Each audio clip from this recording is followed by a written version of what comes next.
Virgo, hello there, my beautiful friends. We're going to do your general tarot reading for early July 2025. Thank you so much for joining me today. You know, I appreciate each and every single one of you. So let's get right down to business, as always, and start you off with an oracle card here, just so we can dip our toes in energy and see what's happening for the lovely Virgo collective. Hope you're all doing fabulous and fantastic, my friends. Let's get it going here.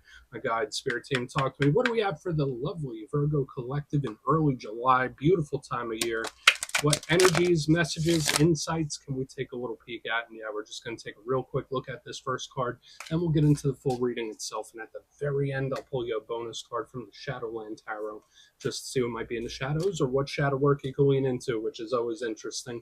But let's get it going here. Let's rock and see what we got for Virgo early July. What's the vibe? What's the energy? Let's get this card out for you nice and quick. What do we have here for our good friends? Thank you. Okay.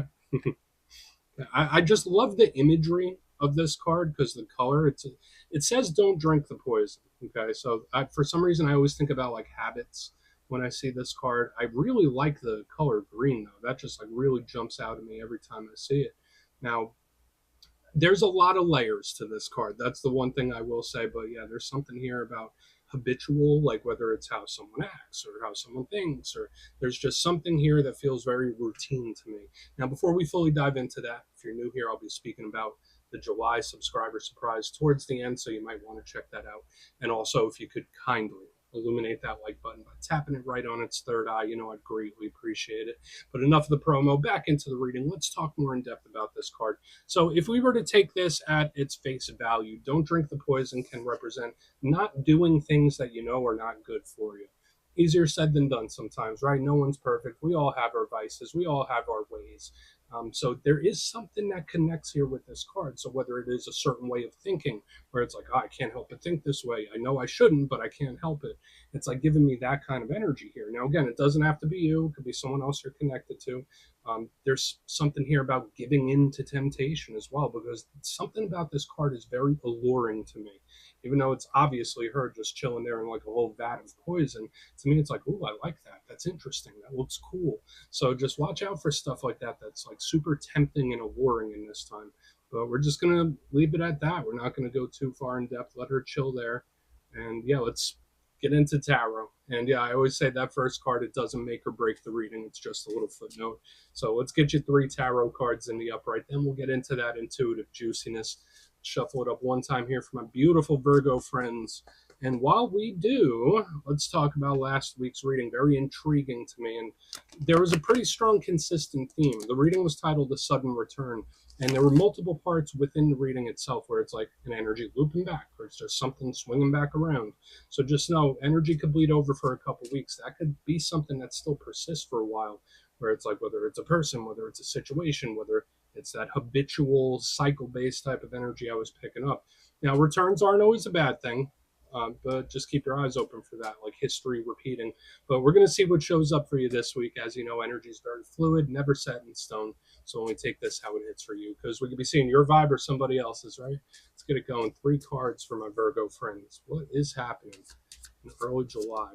Thank you. Yeah, 3 of Cups. I mean, they're having a good time. That is one of my cards of indulgence. It's so weird that this theme continues to show up here. It's like, yeah, no, I'm just having a good time. I just want to have a good time. Nothing wrong with that. But we're just going to put that 3 of Cups right there. Let's get a couple more. We'll see. 10 of Pentacles, good. I mean, so far, so good. Hopefully. We got that beautiful 10 of Pentacles right in the center. One of my favorite cards in the whole entire deck. Let's get one more out here for you. What do we have for Virgo? 3 of Pentacles. I mean, at face value, the main part of the spread, before we even get into the deeper messages, it looks like an energy you can most definitely work with. It looks like a pretty positive one, too. So let's go through. I'll give you some of the classical meanings and archetypes. Then we'll get into that juicy, intuitive stuff. But at first look, first glance, I always look at the elements first. It tells us how the energy's moving or how comfortable you might be with it. And the first thing jumping out to me, double pentacles, lots of earth. We have repeating threes. All this energy does seem to flow. It does seem to like really connect and work well together for a lot of reasons. Now, the pentacles, that's your power element as Virgo, earth. This is a card of security. It's a card of stability, predictability.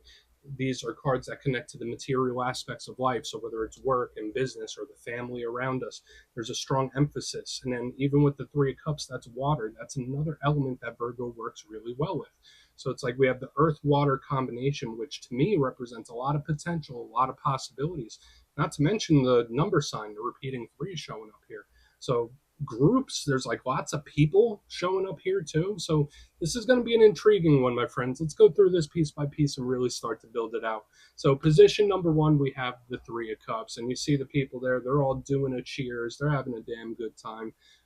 I love it. It gets a bit of a bad reputation sometimes because, I mean, every card has a downside. But to me, when I see this, it's like happy, joyous, merriment. We're having a good time. We're celebrating something. So to me, this is a card of wins, victories, and blessings, first and foremost. Now, the fact that it is a three and we have another three, those generally represent group dynamics. So whether it's very close friends, your social circle, could be coworkers, it's just anyone that's around you. So there is like this energy of a lot of people for one reason or another. I do like the Three of Cups now, though, but what's the downside of this card? Sometimes it could be having too good of a time. Sometimes this could represent overindulgence, where, I mean, no judgment here, but this Three of Cups, it doesn't know when to slow down. So again, whether that's you being tempted to overdo it or somebody you're connected to, we'll just see what's up as we move through the reading, because I always take it at its positive value until I see otherwise. And there's a lot of stuff pointing here towards the positive aspect. So this can be really good. For some of you, you might just be a little more social than you normally are. Right? I mean, I know Virgo gets the Hermit card within the tarot deck, but everyone has those waves where they're a little more social, a little less social. Moving to the middle, we have a beautiful card, and it's hanging on to that Three of Pentacles. We have the Ten of Pentacles. Love it. And you know, tens, they can represent endings. This is a card of happy endings. It's a card of wish fulfillment, wins, victories. Think coming out on top. The Ten of Pentacles is very stable and extremely expansive. So when I see this, it's like I'm leveling up. I'm reaching the next level. I'm expanding. So this is usually really nice in that realm. It could represent the home, living situation. It could represent the family. Uh, the downside of the Ten of Pentacles is that it could be a little too set in its ways. It could be very ingrained in a specific way. It could be very stubborn, right? Because the Ten Pentacles, those are quite heavy. So that would be the downside of this. And I'm not, or issues within the home and family, but I'm not even going to fully go that route just yet. Again, we're going to take this as a win as well. So there's a lot of celebration happening, which I really do like. Now, moving to the back end, as we get this Ten of Pentacles right where it belongs, we have our second three. We have the Three of Pentacles. Now, this has a bit of a different flavor from the Three of Cups. Three of Pentacles is a card of teamwork, people working together as a group, as a unit. So this obviously connects closely with work, business, how you earn a living, how you earn money. It's really good for that. And again, just like the Three of Cups, it represents group dynamics. It represents the people around us, the social circle. So you see what I mean? Every card that we have in the main part of the spread has something connecting to socializing for one reason or another, or the people around you. So it's going to be intriguing to pull at those threads and see what happens. The fact that we have multiple threes, watch out for repeating signs, number signs, synchronicities. You might be experiencing a lot of those more so than usual. But the downside of this Three of Pentacles, sometimes it could be someone that messes up a group dynamic. Sometimes this could be someone where it's like, oh, like, why can't you just be easier to work with? Like, why can't you just play ball here? Like, it's somebody where it's like, uh, they never play nice, if I'm just putting it simply, when we have this. So it's going to be intriguing to see how this all works out. But once again, I love the energy I'm feeling so far. But I've been doing enough readings, and I've been doing them long enough to know that sometimes readings are not always what they seem. So I want to dive deeper on all of it, Virgo. Let's do it. Let's jump in and clarify. Okay, let's get a good shuffle here for you, my friends. What is happening in early July? And yes, this is where I go intuitive with the message, which means I just tell you how it feels to me. So feel free to do further research or rely on your base knowledge of tarot, because as you know, every single reading is about the reader's interpretation, and I'm just giving you mine. Let's go in on that Three of Cups. Oh, and yes, if you're a reader yourself, please feel free to play along. That's why the box is here. If you're feeling any messages you want to give to Virgo, you can drop them in the comments. I don't mind at all. All right, let's see what this Three of Cups is. Is it a genuine celebration? Let's see. I'm hoping it is. What do we have here for Virgo? Yeah, I mean, this looks really, really good. Just know your powers of creation and manifesting are through the roof. Now, there is an energy here of like trying to curb something a little bit. Like when I see the Three of Cups and the Magician, it's like keep it under control. And you ever deal with someone that just like really loves to party and they're like, no, no, I'm fine. I got this under control. Nothing to worry about here. It's like giving me that kind of energy. Now, for some of you, this could be all within due bounds, all within like a nice structure. Again, I'm still picking up wins and victories. Your powers to manifest things in are heightened. So whether this is a manifestation that's about to arrive or just know you're a creator being and you have the ability to pull stuff towards you, I'm getting a strong sense of magnetism right here in the front end, which is a really beautiful thing. But remember, the Magician, aside from the manifesting, it represents control, right? Whether it's controlling one's path, keeping things and situations under control. So when I see the Three of Cups, it's like, have a good time. Don't go too far. It's like giving me one of those. So have boundaries. Don't just. I think you're picking up what I'm putting down because it's like have fun, but not too much fun, or don't let this get out of hand, or don't let this spin a little too wild. So I feel like there's an energy where you should enjoy yourself, but I'm getting that vibe where it's like, no, I got this. It's under control. Don't worry about it. So I'm hoping that's the case. Let's keep moving. Let's see what that Ten of Pentacles has. I like it so far. Again, we have wins, victories already showing up all over the place. So let's go in on the Ten of Pentacles. Really want to get to that now to see. So why is that Ten of Pentacles here for Virgo? Okay. I mean, the Fool card, my friends, big Aries energy here. It's like the energy gets better and better. So this could be like a double dose or a double like win after win, where it's like a good thing happens and then another. It's like one after another. Let's run that back. So like this cyclical thing I've been seeing since the beginning. It's like, yeah, that was fun. Let's do it again. It's like giving me this kind of vibe. Feels like a little thrill seeking too, which is super bizarre. Now the Fool card, to me, I like it. It's happy. It's moving forward. It's really nice. Big Aries energy talks about initiating action. So I like it. It's fresh, it's new, and it's lighthearted. So Virgo, like so far, your reading this week is just packed with energetic goodness. Probably one of the better readings I've seen for you in quite a while. Now, does that mean it's absolutely perfect and there's no undercurrents of energy you need to watch out for? Of course not. You know how life goes. But Ten of Pentacles clarified by the Fool. I'm like, yeah, bring it on. It's like one after another. It's like the hits just keep on coming, which feels really good to me. So if you've been in a spot where you're a little down or something's been pressurizing you, this is a beautiful sign of good things to come. Now, one thing I will say about the Fool card, the downside of it, it could be very spontaneous. So just watch. I know I saw it for you a few weeks ago. It's like an energy where it does things that it's not planning on doing. So like with all this energy, I feel like have a good time, not too good of a time. I don't know why that's coming through, but I love it. Yeah, multiple wins, one after another. Let's run it back. So let's move over to the Three of Pentacles. We'll see what shows up. Then we'll do a quick little recap before we get into the shadow. So I'm liking it so far. This is the best reading I've done for the whole zodiac thus far. I mean, I still have a few more to do, but this is beautiful. It's really nice energy this week, very claimable. So let's see what's up with that Three of Pentacles before we get into the recap. So why is it here for Virgo?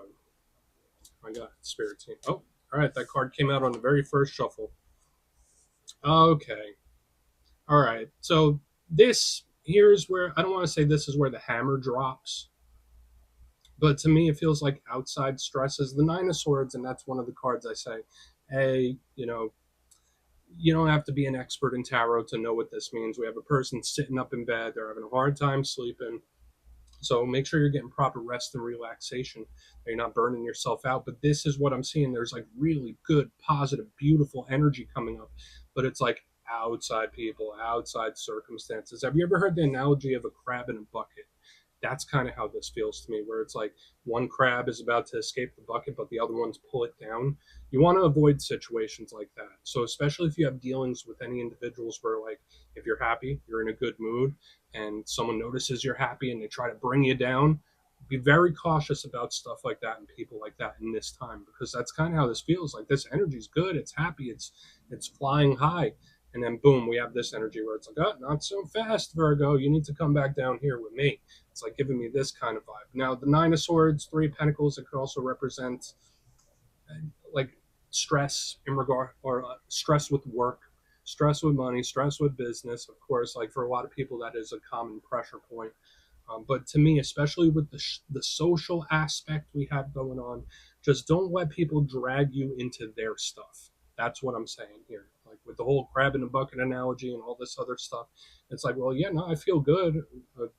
Mostly everything's going great, but there's like this one situation or this one person where it's like not letting. I don't want to say not letting you thrive, but just try your best not to get pulled into other people's BS, because I'm seeing a lot of beautiful wind-based type of energy here. Let's go through and do a quick recap, then we'll get into the shadow card. So overall, most of this reading is very claimable, my good friends.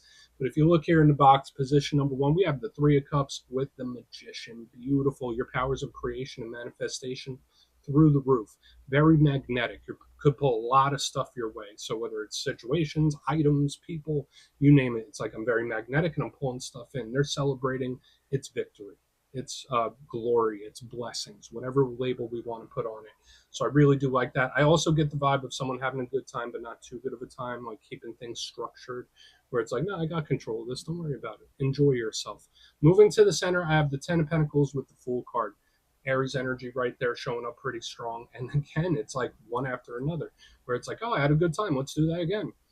Or wow, that was beautiful. And then it's like you experience a win like one after another. It's like dominoes, but in a good way.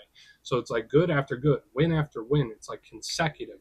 Now moving to the back, we have the Three of Pentacles with the Nine of Swords. Watch out for extra stresses in work and business, or even social circle, because I could potentially see somebody trying to pull you into their orbit of, I don't want to say misery, but their orbit of stress, if that makes sense. So watch out for any energies like that. Please take a screenshot if you want to look into it further. Let's see what's in the shadows. Okay, let's get a good shuffle here for you, Virgo. And yeah, I always like to pull one shadow card at the very end just to see whether it's something within you or something you don't quite see. Shadow cards don't always have to be a challenge. They could be a good thing. So let's get you one. And yeah, if you made it to this point in the reading, please feel free to check out channel memberships. I'll put a link for it in the comments below. It's a beautiful way to support the channel, and I have much love for all my channel members. Okay, let's get your shadow card out. What can we take a little peek at? Thank you. Okay, the Lovers. And this ties in, remember I've been seeing like the socializing, lots of people. The Lovers does tie into that. Now, the shadow side of this card is very complex. I mean, if you're connected to Gemini or you have Gemini placements, that makes it much easier. But this usually represents a soul bond or a soul tie that is still very much active. So again, I'm not sure whether this is someone you're dealing with now or someone you haven't dealt with in a while. But when I see the Lovers in the shadows, it's like, no, there's still an energetic connection here. So whether it's like you're feeling the emotions of another person, or it's like their influence, you're influencing each other in a peculiar type of way. Now, I love the Lovers. Usually I say it's silky smooth, easy flowing, easy going type of energy. So hopefully you're about to hit a nice patch of energy.